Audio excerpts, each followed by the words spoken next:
The last question is from Mark Horsted. This is predominantly a question to Sarah Henderson. As a former federal Liberal candidate, I'm personally deeply ashamed of the federal government's attack on those receiving welfare payments. I would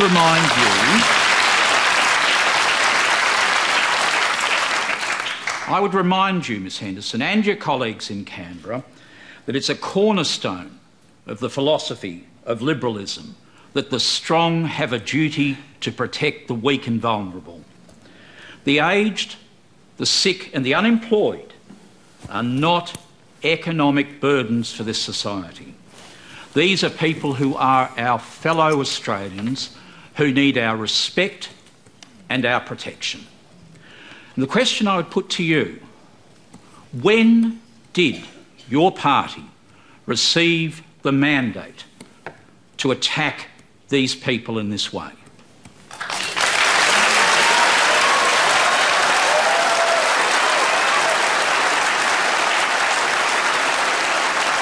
Okay, thank you very much. Sarah Henderson. Look, I don't accept it's an attack, and let me just make one very strong point.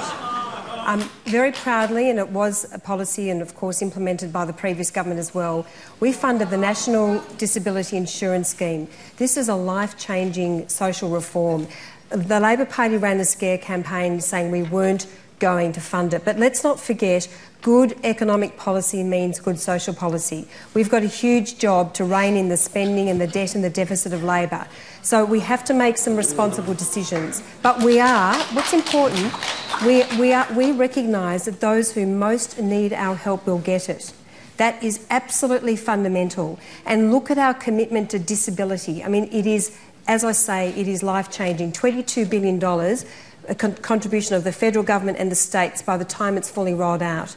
But in relation to welfare, we recognise that those who most need our help will receive it. And there's been a report today talking about streamlining and making welfare more efficient.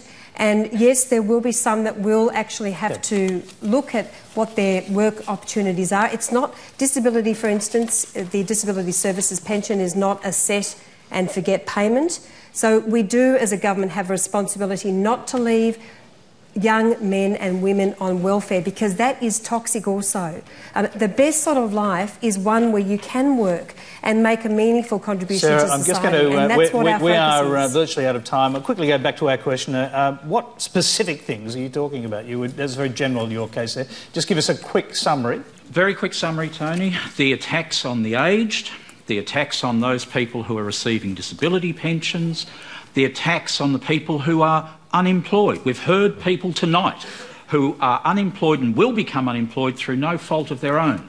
These are not policies that would have happened under Menzies or Fraser or even Howard. Why are they happening under Abbott? Okay, all right. Before you go, Darren, Richard Marles, brief answers from everybody, please. Yeah, times have changed since Menzies, by the way. We are in the 21st century. But what I will say, I agree with you on the age and sick, but I don't agree with you on everything that is unemployed, because unemployment, particularly in certain regions of Geelong, has become toxic. We are in a third-generation unemployment. We don't want to be there, ladies and gentlemen. We want to fix it, and we've got to create jobs. But it's going to take all of us in the community to help and live, love Geelong and help each other.